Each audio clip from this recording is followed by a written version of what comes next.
This episode is a fictional narrative anthology, presented in a true story style. Names and details are changed or invented for privacy and storytelling. Most people think catfishing is just fake photos. It isn't. Sometimes it's someone learning your voice, your routines, your soft spots, until you feel like they've been living in your head.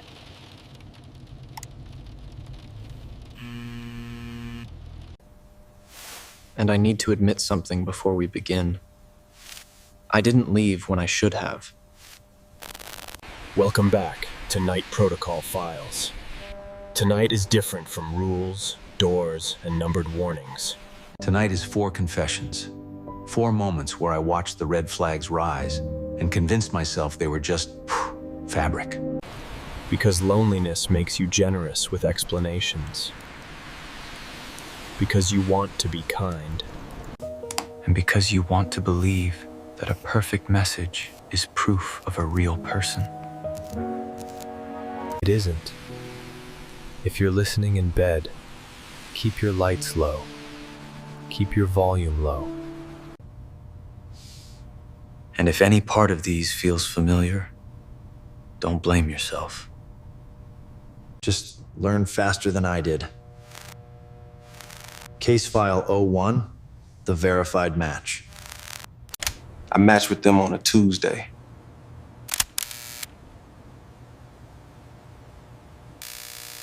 That detail matters, because Tuesdays are the days people don't try.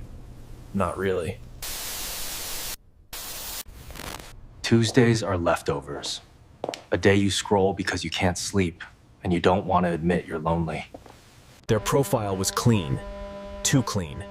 A handful of photos that looked accidental in the way influencers practice for years.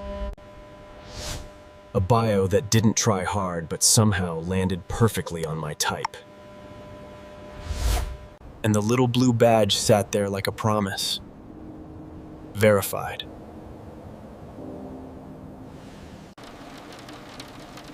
I remember the way my shoulders dropped when I saw it. Like my body relaxed before my mind could. We talked for 2 hours. Then 4. Then the kind of long. Drifting conversation that makes time disappear and makes you forget you're holding a phone. They asked the right questions, not big ones, small ones. What song do you always skip? What's a smell that makes you feel safe?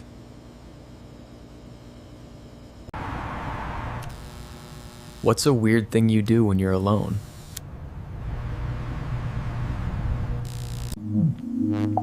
I told them about the way I check my locks twice. Not because I'm scared, because I'm meticulous. That's what I called it. They said, same.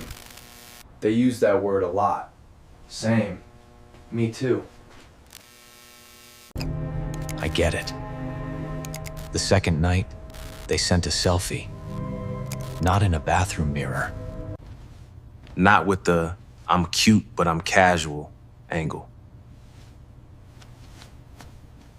Just a face in dim light, half smiling, like they'd been thinking about me.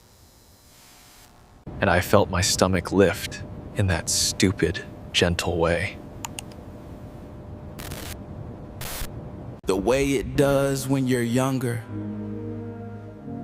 The way it does when you're hopeful. I replayed too fast. I regret that. Because the third night, I asked for a quick video call. Not a big one. Not a prove you're real thing. Just a I want to hear your laugh thing. They said, I can't tonight. Then they followed it with a longer message.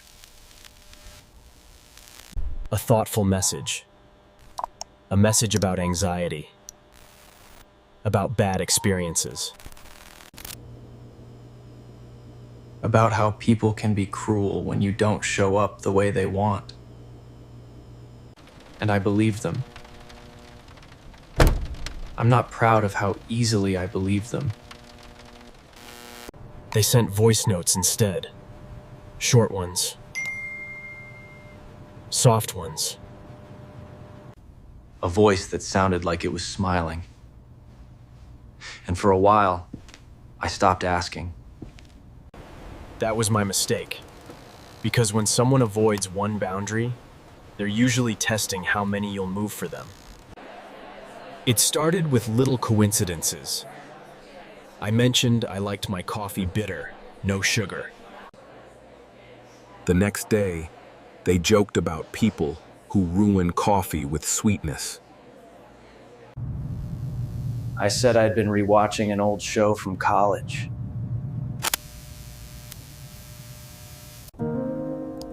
They sent a meme from the exact episode I'd watched that night. I told myself it was normal. The algorithm overlaps. People have similar tastes. We're all predictable. But then, they got specific. One night I texted, Walking home. And before I could put my phone away, they replied. "Be careful at the corner by the pharmacy. The light's been flickering."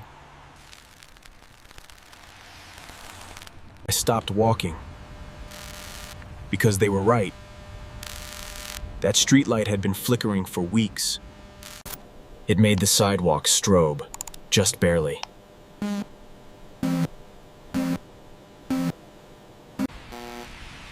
A detail you wouldn't notice unless you'd stood under it. Unless you'd waited there. I typed, "How do you know that?" They sent a laughing emoji.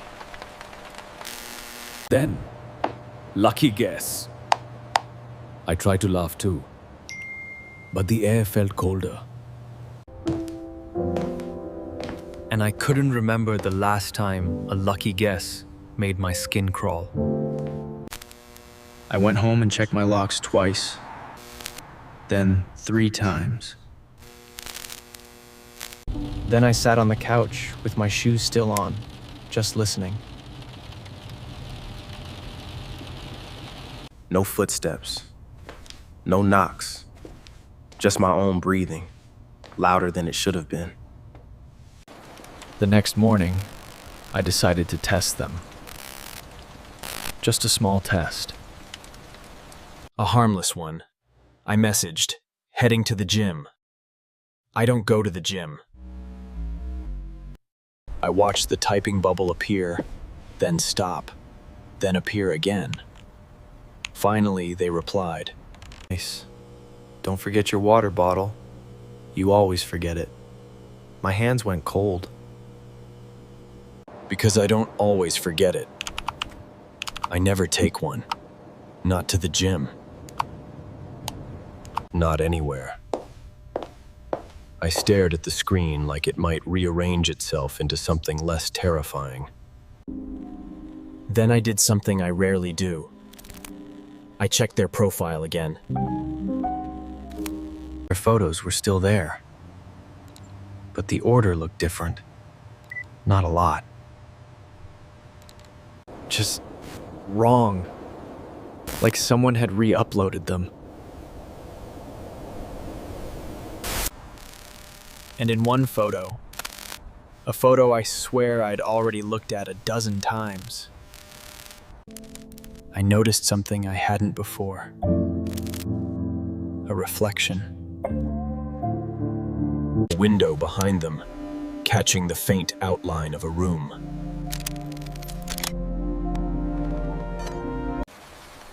I zoomed in until the pixels broke apart.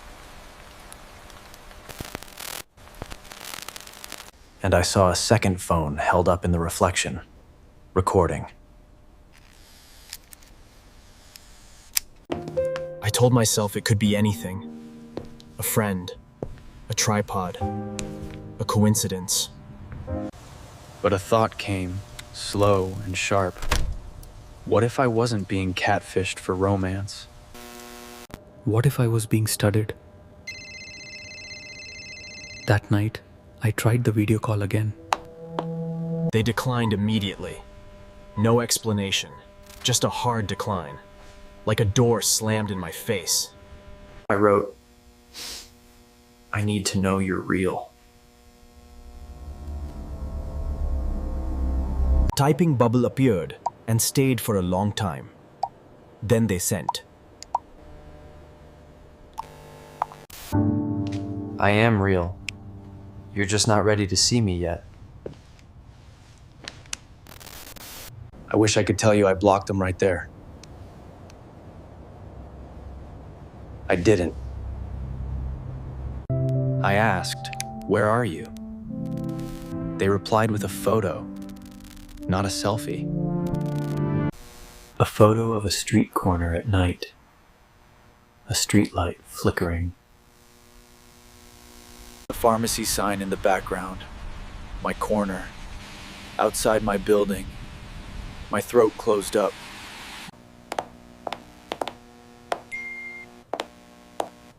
I stared so hard my eyes ached.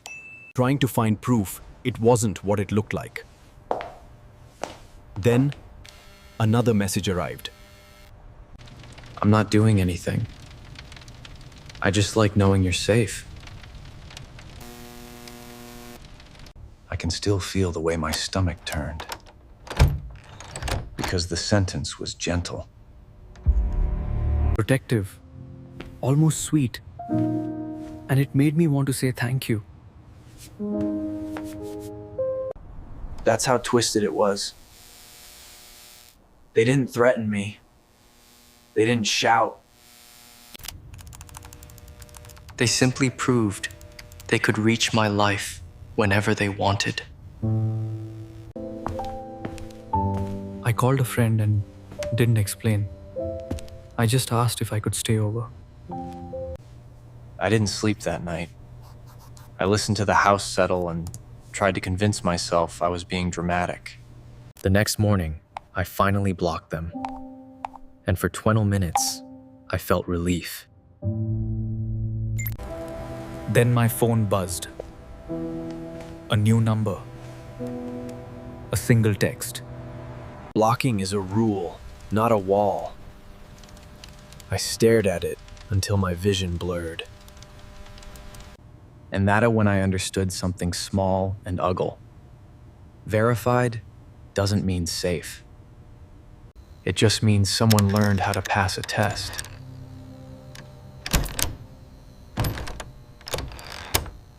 Case file 02, Pond. The voice notes. This one is harder to admit. Because it made me question my own memory. I matched with them after midnight. A different app, a different face, a different style. Their messages were slower. Less perfect, more human. And that's why I trusted them. They made spelling mistakes. They used too many question marks. They double texted sometimes. Normal. We talked for a week before we exchanged numbers.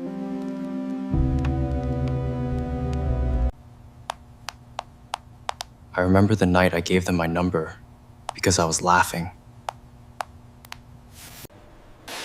I was sitting on my kitchen floor with a bowl of cereal I wasn't hungry for. Laughing at something they said about people who pretend they like hiking. They sent a voice note. A short one. Maybe 3 seconds. Just, "You're cute when you laugh." I replayed it twice. Just, "You're cute when you laugh." I replayed it twice. Then I replayed it again because I hated how much I liked it. That's the danger of voice notes. A text can be fake, A voice feels like proof. But here's the thing no one tells you. A voice note can be anything now. It started with a joke. I sent them a voice note back, and just a quick shut up with a smile in it. They replied, "Do it again."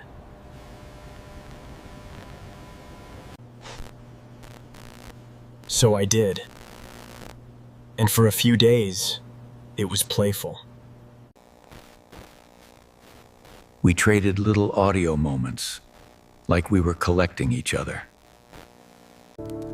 Then one night, they sent me a voice note that stopped my heart.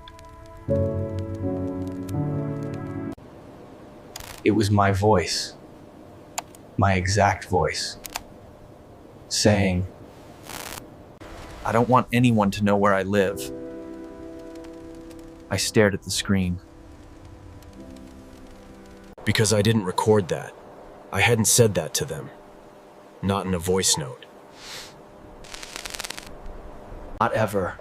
I hit play again. Same cadence, same breath, same tiny rasp on certain letters. It was me. I typed, "What is this?" They responded quickly, "LOL, sorry." Wrong chat. Wrong chat. As if they'd accidentally sent someone my voice like it was a meme. I tried to rationalize it. Maybe it was a glitch. Maybe the app replayed my own note. Maybe I misheard. So I scrolled back. And that's when I noticed something that made my skin feel tight. Some of my old voice notes were gone. Not all. Just missing. Like someone had reached into the thread and plucked out specific ones.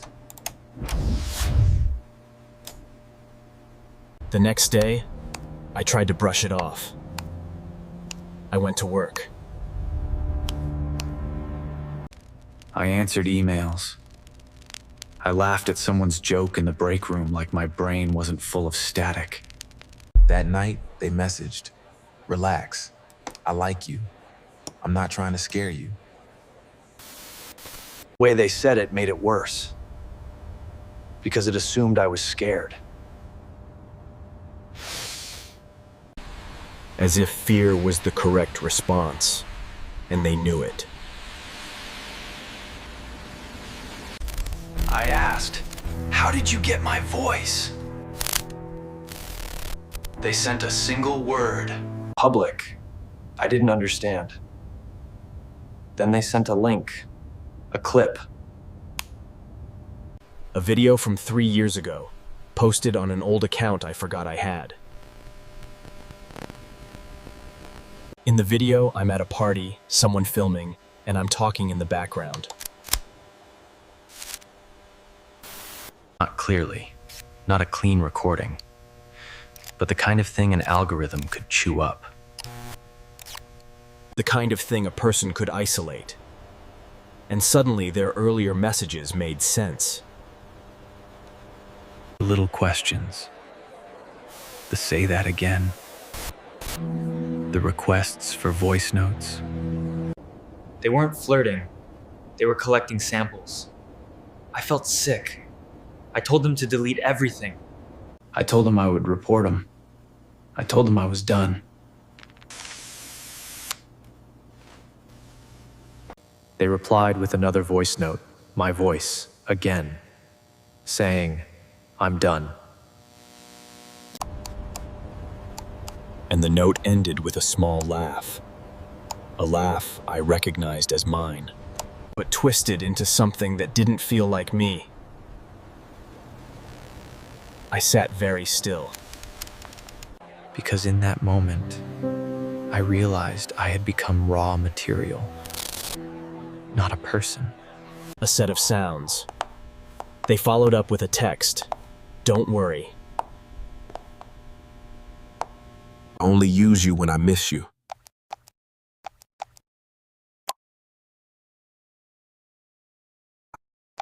I changed my settings. I went through old accounts like I was scrubbing fingerprints off my own life. For a week, nothing happened, and I started to relax. Then I got an email. No subject line. Just an audio file attached. I didn't open it.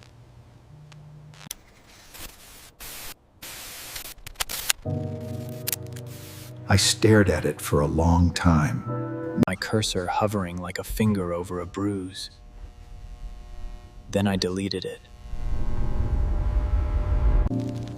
That night, I had a dream that my own voice was calling my name from the other side of a door.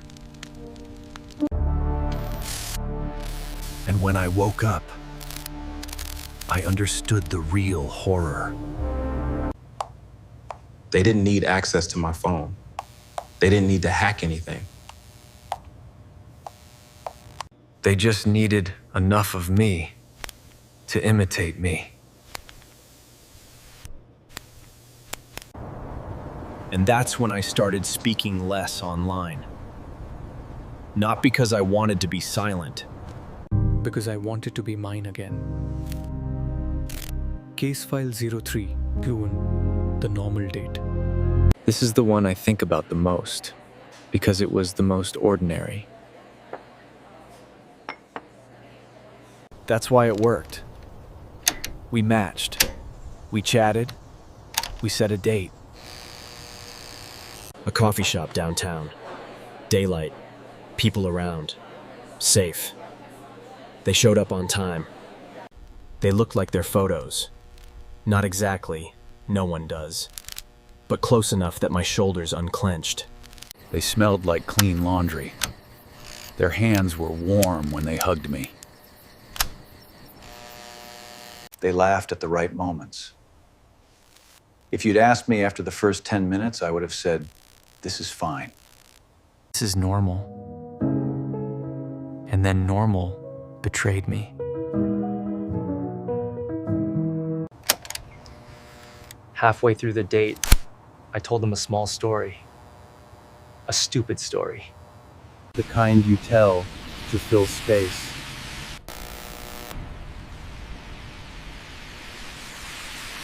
About how I used to leave my porch light on all night because it made my apartment feel less lonely.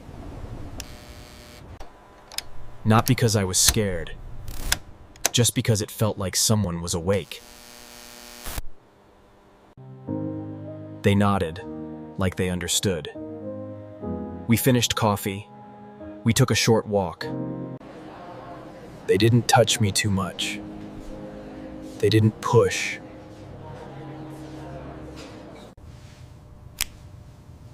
They didn't do anything that would make a person write a warning online. That night, they texted. I had a good time. I replied, "Me too." And I meant it. That's the part that makes me feel stupid. Because the next morning, I got a follow request on a social account I barely use. A new profile. No posts. Generic name. A single blurry photo of a sunset. I ignored it. Then another request arrived. Different name. Same empty account. Then a message request from someone I didn't know. The message said, "Do you still leave your porch light on all night?" My stomach dropped.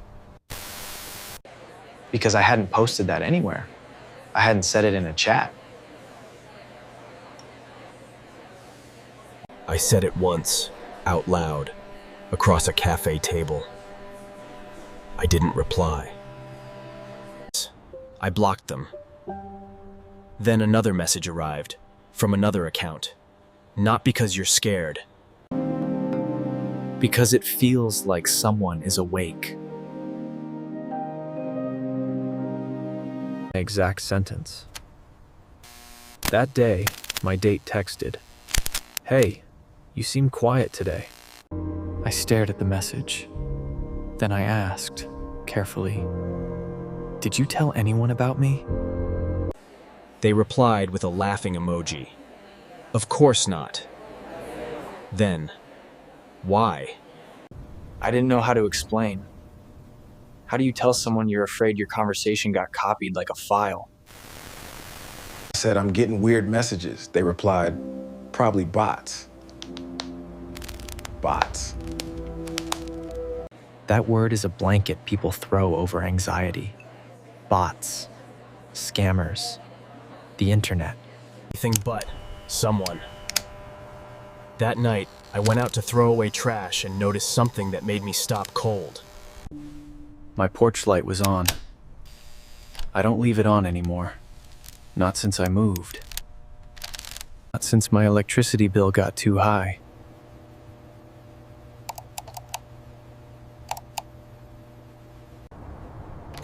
I stood there staring at it like it was a stare back. Then my phone buzzed. A message from an unknown number. Better like this, right? I turned the light off with shaking fingers, went inside, locked the door.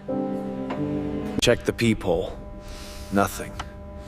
But when I sat on my couch, I felt. Watched. Not from outside. From my own life.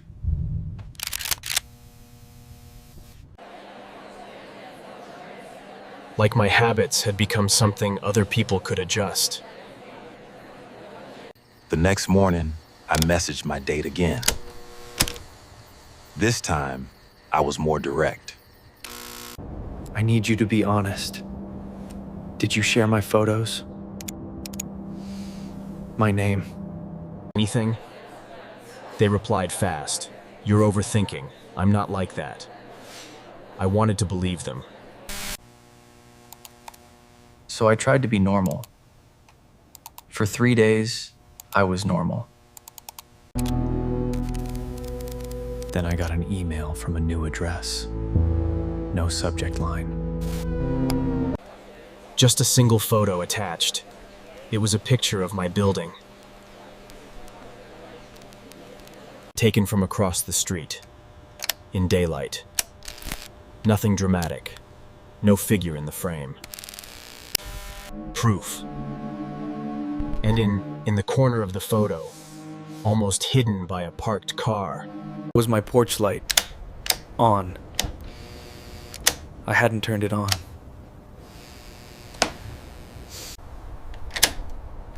I realized then that the date wasn't the trap. The date was the data. I blocked my date. I changed my number. I tightened my privacy. I stopped sharing anything that could become a breadcrumb. And still, for months, I would catch myself staring at that light switch like it had teeth. Because the scariest part wasn't a stranger outside my door. It was the feeling that my life had been observed, categorized, and passed around. Like I was a story people were telling each other.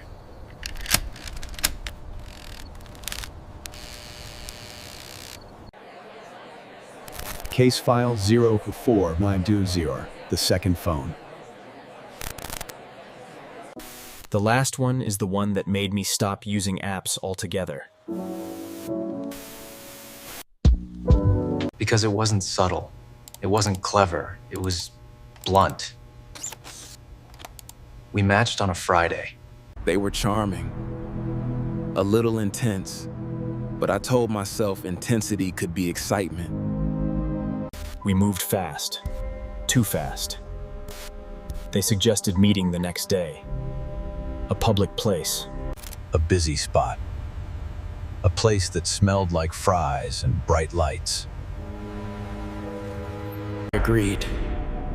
Again, I'm not proud of how long I stayed. They arrived first. I recognized them from their photos. And for a second, I felt relief.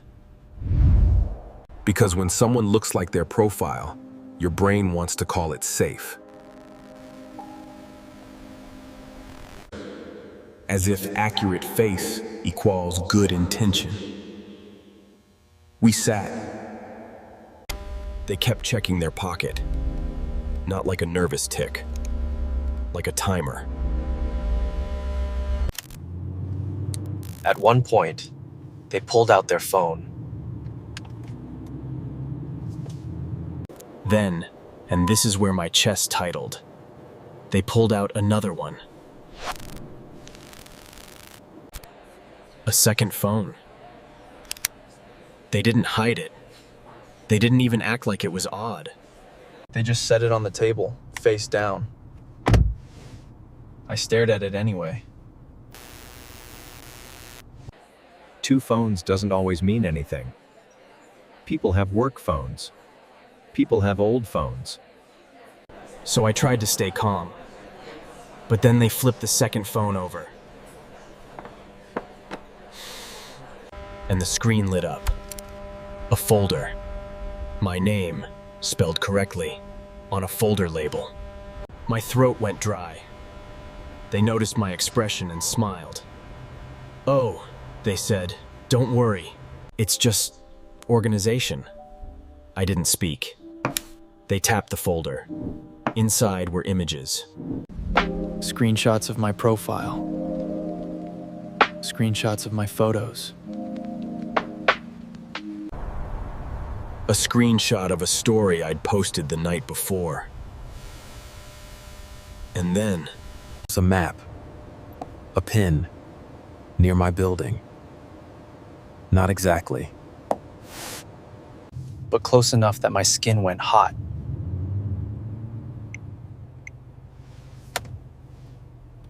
They said, very softly, as if sharing a secret, "You're hard to predict, you know that?" I tried to keep my voice steady. "Why do you have that?" They shrugged, because I like being prepared. Prepared! Like I was weather. Like I was a rout. I stood up so fast the chair scraped. People looked. I didn't care. I said, "Delete that." They didn't move. They didn't panic. They just watched me with a calm expression that felt rehearsed. Then they said, and I will never forget the gentleness in their voice, "I'm not trying to hurt you. I'm trying to understand you. There's a difference." I felt my eyes sting. Not because I was going to cry. Because I was furious that they were using soft words to explain something that was not soft. I said, "This is wrong." They nodded. "I know. But you matched with me." Part of you was curious too. That sentence hit me like a slap. Because it tried to recruit my own choices against me. Like my single swipe was consent for surveillance. I left. I didn't reorganization run. But I moved like my body had decided before my mind did.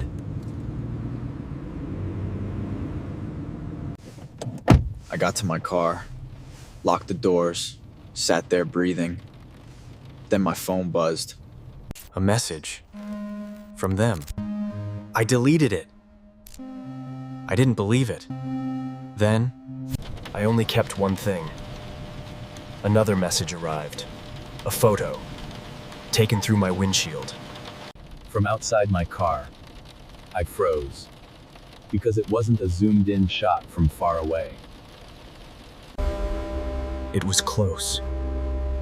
Close enough that I could see the faint reflection of their face in the glass. my hands shook so badly I could barely start the engine. I drove. I didn't go home. I drove to a grocery store parking lot full of people and cameras.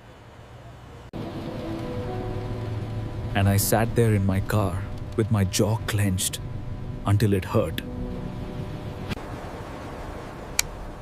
Then I did the only thing I could think to do. I turned off my phone. For the first time in years, I let myself be unreachable. And in the silence, I realized something I wish someone had told me earlier.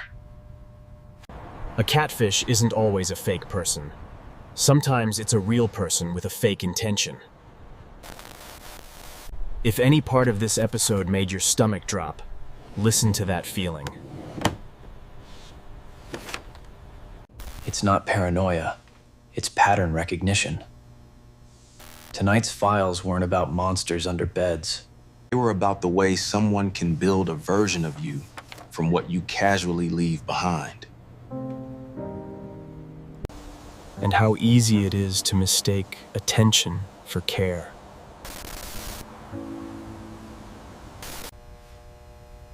If you want more case files like this, subscribe to Night Protocol Files. And if you ever receive a message that feels too perfect, pause. Because sometimes the scariest thing isn't that they're lying. It's that they're listening. Like, subscribe, and I'll see you in the next file.